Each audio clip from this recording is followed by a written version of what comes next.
안녕하세요, 여러분. 듣기만 해도 올라가는 경제상식 시간입니다. 오늘은 현재 시장을 둘러싼 여러 신호들, 특히 트럼프 대통령의 최근 발언들을 중심으로 그 의미를 한번 파헤쳐 보겠습니다.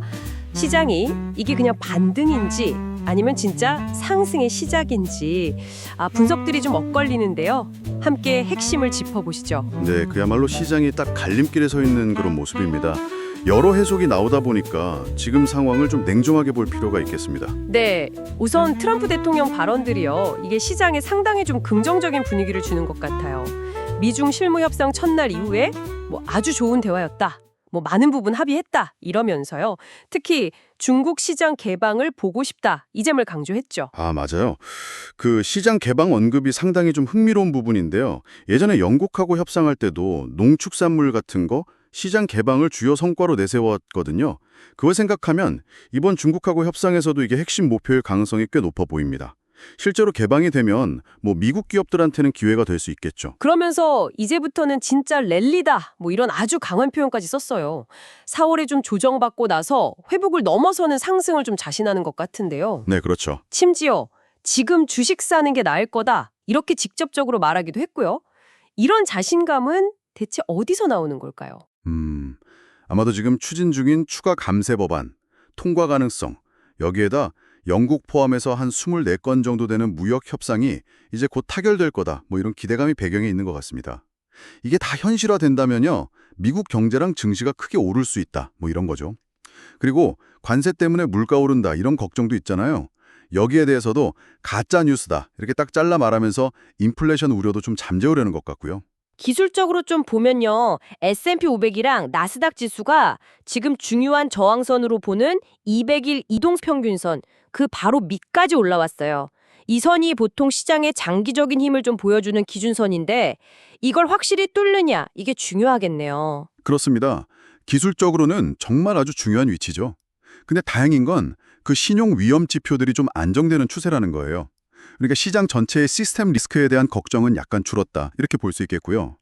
투자자들 심리도 보면 한 달 전만 해도 완전 극도의 공포였는데 이제는 탐욕 수준까지 올라왔습니다. 많이 회복됐군요. 하지만 이렇게 좀 낙관적인 분위기만 있는 건 아니죠. 소문에 사서 뉴스에 팔아라 이런 말처럼 이미 기대감이 반영됐으니까 이제 슬슬 이익 실현해야 한다. 이런 신중론도 만만치 않아요.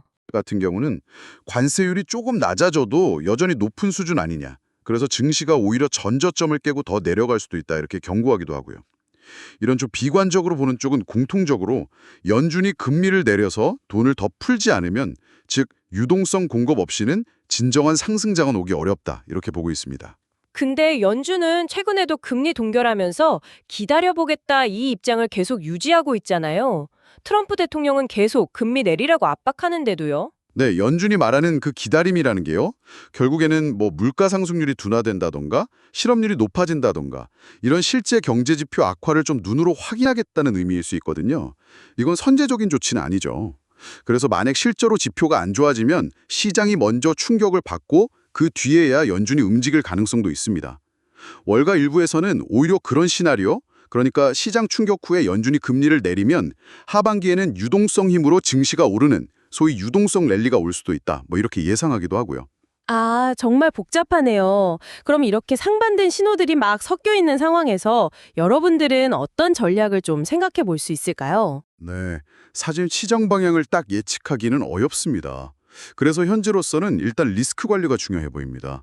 예를 들면 현금 비중을 좀 어느 정도 유지하면서 만약에 시장이 조정을 받으면 그때 우량주들, 특히 기술 대형주 같은 것들을 좀 나눠서 사모으는 전략, 이런 걸 생각해 볼 수 있겠죠. 관세 영향이 좀 적은 소프트웨어나 광고, 아니면 미국 내수 관련 기업들, 마이크로소프트나 메타, 우버 같은 곳들이요.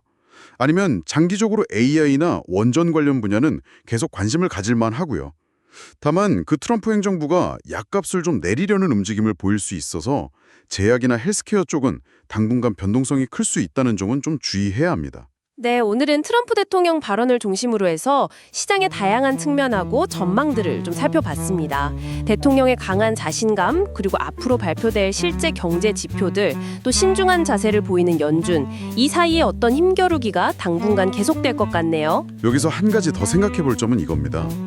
그 트럼프 대통령은 시장 개방이나 물가 안정처럼 좀 눈에 보이는 성과, 이걸 중요하게 여기는 경향이 있잖아요. 근데 과연 이런 정치적인 목표하고 연준이 중요하게 보는 객관적인 경제 데이터 사이의 관계가 앞으로 어떻게 될까?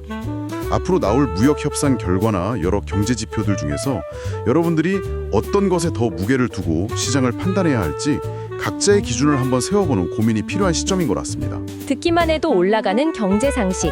다음 시간에 더 유익한 정보로 찾아뵙겠습니다.